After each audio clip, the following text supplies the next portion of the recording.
Auris English এডুকেশনের আরো একটি আলোচনায় আমি সবাইকে স্বাগত জানাচ্ছি। আজ আমি আলোচনা করব ক্লাস 6 অর্থাৎ ষষ্ঠ শ্রেণীর প্রথম ইউনিট টেস্টের যে সমস্ত রাইটিং স্কিল অর্থাৎ টেক্সচুয়াল রাইটিং স্কিলগুলো আছে সেগুলো সম্পর্কে।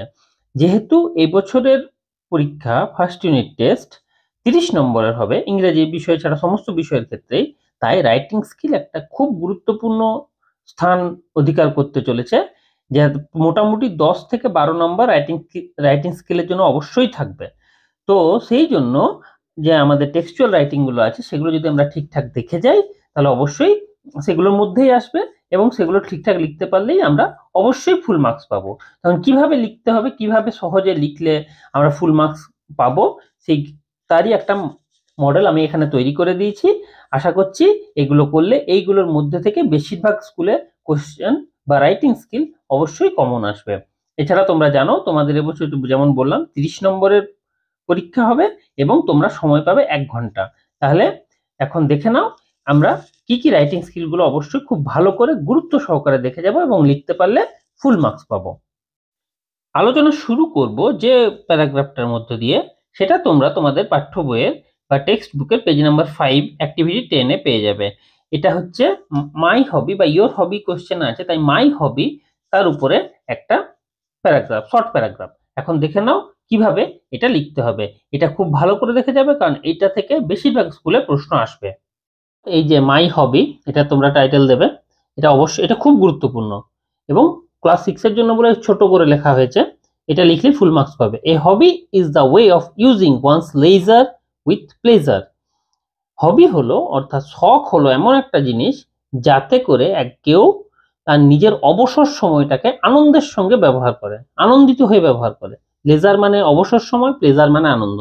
আনন্দের সঙ্গে অবসর সময়কে ব্যবহার করাটাই হচ্ছে একটা হবি, শখ। মাই হবি ইজ পেইন্টিং। আমার হবি হচ্ছে, আমার শখ হচ্ছে আঁকা, ছবি আঁকা। ইট গিভস মি ইমেন্স জয়। আমি খুব আনন্দ পাই, এটা আমাকে খুব আনন্দ দেয়। When I use various colours, pencils, brushes two paint something on the drawing book. আমি খুব আনন্দ পাই যখন আমি ব্যবহার করি অনেক রকমের রং, পেন্সিল এবং তুলি, যেটা দিয়ে আমি আমার ড্রয়িং বুকে, আঁকার বইয়ে কিছু বা আঁকার বই বা খাতায় কিছু আঁকি। It has enriched my visual ability. এটা আমার দৃষ্টিশক্তিকে সমৃদ্ধ করেছে। যারা আঁকতে জানে বা যারা আঁকতে শিখেছে তাদের দৃষ্টিশক্তি খুব ভালো হয়, তারা খুব সহজেই কোনো জিনিসকে, রঙের তাদের সেন্স খুব ভালো থাকে, সেই বিষয়টা এখানে বলা হয়েছে। It has enriched my visual ability. এটা আমার দৃষ্টিশক্তির সক্ষমতা বাড়িয়েছে। It comes my mind. এটা আমার মাথাকে শান্ত করে, মনকে শান্ত করে। And I enjoy doing it very much. এবং আমি এই ছবি আঁকতে বা এই পেন্টিং করতে খুব পছন্দ করি। সামান্য এই কটা সেন্টেন্স লিখতে পারলেই ফুল মার্কস পাওয়া যাবে। আমার আলোচনার দ্বিতীয় অংশ তোমরা খুঁজে পাবে তোমাদের পাঠ্য বইয়ের পেজ 18 অ্যাক্টিভিটি 10A। এখানে এটা একটা শর্ট প্যারাগ্রাফ। কিভাবে এটা লিখলে ফুল মার্কস পাবে এখন এসো সেটা দেখে নিই। এই প্যারাগ্রাফটা টাইটেল দিতে হবে এ হরিবল এক্সপিরিয়েন্স, একটা ভয়ঙ্কর অভিজ্ঞতা। It was the month of April, এইভাবে শুরু করব। এটা ছিল এপ্রিল মাস। I was returning from my aunt's place. আমি আমার বাড়ির, পিসিমা হতে পারে, কাকিমা হতে পারে, বাড়ি থেকে ফিরছিলাম। When I set out the sky was clear. যখন আমি সেখান থেকে যাত্রা শুরু করেছিলাম, সেট আউট মানে যাত্রা শুরু করা, তখন আকাশ ছিল পরিষ্কার। But when I got down from the bus, black clouds had cover the sky. কিন্তু আমি যখন বাস থেকে নামলাম তখন কিন্তু কালো মেঘে আকাশ ঢেকে গেছিল। I started walking homeward in a hurry. আমি তাড়াহুড়ো করে ঘরের উদ্দেশ্যে হাঁটতে শুরু করলাম। But when I was in the middle of a field, কিন্তু যখন আমি একটা মাঠের মাঝামাঝি এসে পৌঁছেছি, it started raining heavily with gusts of wind. প্রবল পরিমাণে বা প্রচুর পরিমাণে বৃষ্টি শুরু হয়েছিল এবং তার সঙ্গে ছিল ঝাপটা, গাস্ট অফ উইন্ড, ঝড়ের ঝাপটা। দেয়ার ওয়াজ নো শেল্টার, কোনো আশ্রয় ছিল না। অ্যান্ড নো বডি অ্যারাউন্ড, এবং আশেপাশেও কেউ ছিল না। আই ফেল্ট গ্রেটলি স্কেয়ার্ড, আমি খুব ভয় পেয়ে গেছিলাম। Finally I reached home safely, শেষমেশ আমি সুরক্ষিতভাবে ঘরে পৌঁছেছিলাম। দো ফুললি ড্রেঞ্চ, যদিও সম্পূর্ণ ভিজে গেছিলাম। ড্রেঞ্চ মানে ভিজে যাওয়া। আফটার 1 hour অফ স্ট্রাগল, 1 ঘন্টার সংগ্রামের পর, মানে 1 ঘন্টা পর আমি সম্পূর্ণ ভিজে কাক ভেজা হয়ে আমি বাড়ি ফিরেছিলাম। I shall never forget this horrible experience. আমি এই ভয়ঙ্কর অভিজ্ঞতাটা কখনো ভুলবো না। এই যা এটা আসে অনেক সময় পরীক্ষাতে, এটা আসে, এইভাবে লিখতে পারলেই ফুল মার্কস পাওয়া যাবে। আলোচনার তৃতীয় টপিক তোমরা খুঁজে পাবে তোমাদের পাঠ্য বইয়ের পেজ 29-এ অ্যাক্টিভিটি 10A। এটাও একটা শর্ট প্যারাগ্রাফ। এটা যে কিভাবে লিখতে হবে এখন এসো সেটা দেখে নিই। এটা একটু গুরুত্বপূর্ণ, তাই ভালো করে অবশ্যই দেখে নেবে। এই প্যারাগ্রাফটা একটু অদ্ভুত রকমের, কিন্তু এইভাবেই শুরু করতে হবে। এটা টাইটেল দেবো এ বোর্ড জার্নি, এবং শুরু করব। Last year I along with 3 other friends went on a trip to Sundarban. গত বছর আমি আমার আরো 3 বন্ধুর সাথে সুন্দরবনে গেছিলাম ঘুরতে। ফর সাম অ্যাডভেঞ্চার, কিছু রোমাঞ্চকর অভিযানের জন্য, we decided to spend our days on a boat. আমরা ঠিক করেছিলাম নৌকার উপরেই আমাদের দিন কাটাবো। ওয়ান ইভিনিং, এক সন্ধ্যেবেলায়, our boat sailed through a wide river, একটা চওড়া নদীর মধ্য দিয়ে ভেসে যাচ্ছিল। The weather was calm and quiet with full moon in the sky.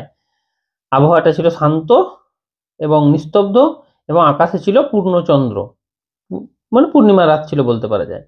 Hour boat sailed smoothly creating ripples on the water. আমাদের নৌকা মসৃণ ভাবে ভেসে যাচ্ছিল এবং বাতাসে, এবং এর ফলে জলে ছোট ছোট ঢেউ উঠছিল। রিপলস মানে ছোট ঢেউ। The jungle on the both banks was dark and dense. দুদিকের জঙ্গলটায়, মানে নদীর দুপারের জঙ্গল ছিল ডার্ক, ঘন এবং অন্ধকার। We could hear the sound of many nocturnal animals and bird. আমরা বিভিন্ন রাত জাগা পাখির, রাতের নিশাচর পশু পাখির ডাক শুনতে পাচ্ছিলাম। We were thrilled and mesmerised by the beauty of the night. আমরা অভিভূত এবং রোমাঞ্চিত হয়েছিলাম রাতের এই সৌন্দর্য দেখে। রাতের এইরকম সৌন্দর্য দেখে আমরা অভিভূত এবং রোমাঞ্চিত হয়েছিলাম। এটা যদি লিখতে পারো তাহলে অবশ্যই ফুল মার্কস পাবে। আলোচনার পরের অংশটা তোমরা খুঁজে পাবে তোমাদের পাঠ্য বইয়ের পেজ 35, অ্যাক্টিভিটি 8A, অর্থাৎ 35 পাতার অ্যাক্টিভিটি 8A। এটা একটা রেনবো সংক্রান্ত শর্ট প্যারাগ্রাফ। এটা এখন কিভাবে লিখতে হবে দেখে নাও। এটা খুব গুরুত্বপূর্ণ, তাই ভালোভাবে দেখে নেবে। এই যে রাইটিংটা, সেটা তোমাদের টাইটেল দিতে হবে রেনবো এ বিউটিফুল ফেনোমেনন। এক্ষেত্রে ফেনোমেনন শব্দটা একেবারে নতুন শব্দ হবে, যার অর্থ হচ্ছে ঘটনা, ফলে এই শব্দটা তোমরা ব্যবহার করতেই পারো। শুরু হচ্ছে এইভাবে, ইট ওয়াজ আফটারনুন, সময়টা ছিল বিকেলবেলা। আফটার এ হেভি শাওয়ার, প্রবল বৃষ্টিপাত শেষ হওয়ার পর, I went to the playground, আমি খেলার মাঠে গেছিলাম। দ্য স্কাই ওয়াজ ক্লিয়ার, আকাশ একেবারে পরিষ্কার, অ্যান্ড ক্লাউডলেস, মেঘমুক্ত, উইথ দ্য সান ড্যাজলিং, এবং ছিল উজ্জ্বল সূর্য। হতেই পারে বৃষ্টিপাতের পর আকাশে সূর্য উঠেই। সাডেনলি ইন দ্য হরাইজন, হঠাৎ করে দিগন্তে, হরাইজন অর্থাৎ দিগন্ত, আই স এ রেনবো, আমি দেখতে পেয়েছিলাম একটা রামধনু। It was like a giant magical bridge made of colours, এটা দেখতে মনে হচ্ছিল একটা দৈত্যাকার জাদুর সেতু, যেটা রং দিয়ে তৈরি, made of colours. When the sunlight strikes raindrops in the air, যখন সূর্যালোক বাতাসে উপস্থিত জলীয় বাষ্পের সঙ্গে ধাক্কা খায়, দে অ্যাক্ট লাইক প্রিজম, ওই জলীয় বাষ্পগুলো প্রিজমের মতো কাজ করে, অ্যান্ড ফর্ম রেনবো, এবং রেনবো তৈরি করে, অর্থাৎ রামধনু তৈরি করে। Violet, indigo, blue, green, yellow, orange and red, অর্থাৎ ভিবজিওর যে কালারটা, সেই রঙগুলো were dancing together to create this breathtaking arch of happiness. এগুলো একসঙ্গে নাচ করছিল এই শ্বাসরোধকারী, অর্থাৎ দেখে মন্ত্রমুগ্ধ হয়ে যাওয়ার মতো আর্চ অফ হ্যাপিনেস, এই ধনুকটা তৈরি করার জন্য। আনন্দের ধনুক তৈরি করার জন্য, তৈরি করতে যে এই যে রঙগুলো লাগে, সেই কথাটা এখানে বলা হয়েছে। I was happy to the brim, আমি খুব আনন্দিত হয়েছিলাম। তোমরা যদি এইভাবে লিখতে পারো, বা যদি বাচ্চাদেরকে এইভাবে তৈরি করানো যায় এটা, তাহলে অবশ্যই পুরো মার্কস আসবে। এবছর যেহেতু দুটো আসার সম্ভাবনা, তাই এই জিনিসটা, এই রেনবো এ বিউটিফুল ফেনোমেনন, এটা খুব আসার চান্স খুব বেশি। আলোচনার পরবর্তী টপিক তোমাদের পাঠ্য বইয়ের পেজ 45 এর অ্যাক্টিভিটি 10A, এটাও একটা প্যারাগ্রাফ। এখন দেখে নাও এই প্যারাগ্রাফটা কিভাবে আমরা লিখব। এই যে প্যারাগ্রাফটা, এই প্যারাগ্রাফের হেডিং এইভাবে দেব, my visit to a shop, আমার একটা দোকানে যাওয়া। ওয়ান ডে, শুরু করছি। One day I went to market for shopping.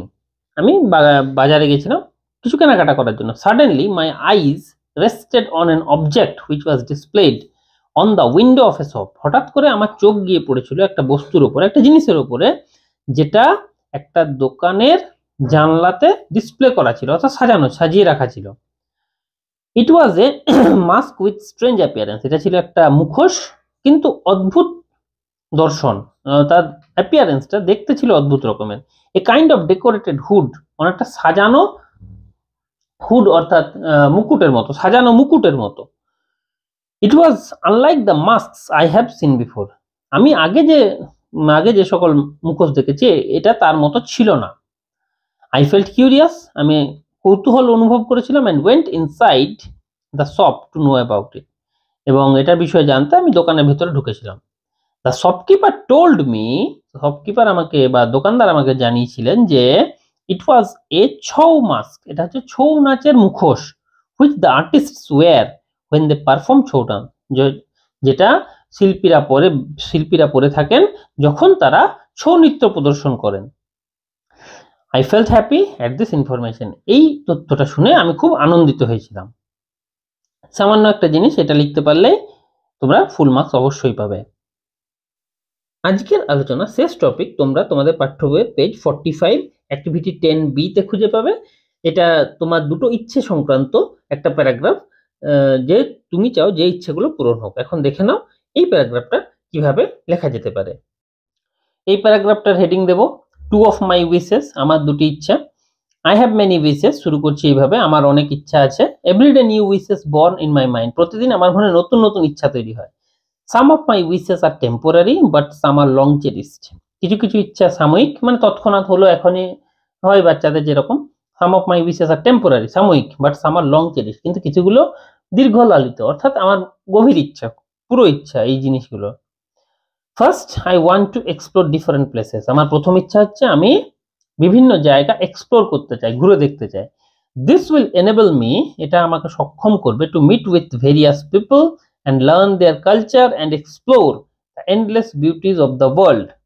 এর ফলে আমি বহু রকমের মানুষের সাথে সাক্ষাৎ করতে পারবো, তাদের সংস্কৃতি সম্পর্কে জানতে পারবো, এবং এই বিশ্বের সীমাহীন, মানে যেটা অসীম সৌন্দর্য জানতে পারবো। দাস এনরিচ মাইসেলফ, এবং এইভাবে নিজেকেও সমৃদ্ধ করতে পারবো। My second wish is to become an astronomer, আমার দ্বিতীয় ইচ্ছা হচ্ছে একজন জ্যোতির্বিজ্ঞানী হওয়া, জ্যোতিষী নয়, জ্যোতির্বিজ্ঞানী, astronomer. Stars, planet, the galaxy attract me, এবং গ্রহ, নক্ষত্র এবং গ্যালাক্সি গুলো আমাকে আকর্ষণ করে। I want to know more and more about them, আমি তাদের নিয়ে আরো জানতে চাই। অ্যান্ড সলভ ভেরিয়াস মিস্ট্রিজ, এবং বিভিন্ন রকমের যে রহস্য আছে সেগুলো সমাধান করতে চাই। Please God fulfil my this two wishes, হে ভগবান আমার এই দুইটি ইচ্ছা অবশ্যই পূরণ করো। এটা লিখতে পারলে, এভাবে যদি লিখতে পেরেছো, বা যদি বাচ্চা এইভাবে লিখতে পারে, তাহলে অবশ্যই ফুল মার্কস পাবে। আজকের আলোচনা শেষ পর্যন্ত দেখার জন্য ধন্যবাদ। আমার এই রাইটিং স্কিলগুলো স্টুডেন্টদের বদলে যদি কোনো গার্জেন বা কেউ দেখে থাকেন, তারা আপনাদের ইনকামবেন্টকে অবশ্যই এগুলো ভালো করে চর্চা করান। এগুলোর মধ্যে থেকেই তাদের স্কুলে, বা বেশি বলতে গেলে বেশিরভাগ স্কুলে এগুলোর মধ্যে থেকেই প্রশ্ন আসবে, এবং এইভাবে লিখতে পারলে অবশ্যই ফুল মার্কস সিকিউর করা যাবে। এছাড়া আমার সাথে ব্যক্তিগতভাবে যোগাযোগ করতে চাইলে আমার যে হোয়াটসঅ্যাপ নাম্বার আছে সেখানে যোগাযোগ করতে পারেন। ইংরেজি সংক্রান্ত যে কোনো সমস্যা আমি সমাধান করার চেষ্টা করব। এছাড়া আরেকটা বিষয়, আমি খুব শীঘ্রই ক্লাস 6 এর ফার্স্ট ইউনিট টেস্টের একটা মডেল কোয়েশ্চেন পেপার আপলোড করব। সেটা দেখলে অবশ্যই পুরো কোয়েশ্চেনটা সম্পর্কে একটা খুব ভালো পরিষ্কার ধারণা হবে, এবং সম্ভবত সমস্ত কোয়েশ্চেনটাই কমন পাওয়া যাবে। এরকম সমস্ত প্রয়োজনীয় এবং আকর্ষণীয় ভিডিওর জন্য আমি সবাইকে অরিশ ইংলিশ এডুকেশন দেখতে অনুরোধ করছি। দেখা হচ্ছে পরের ভিডিও।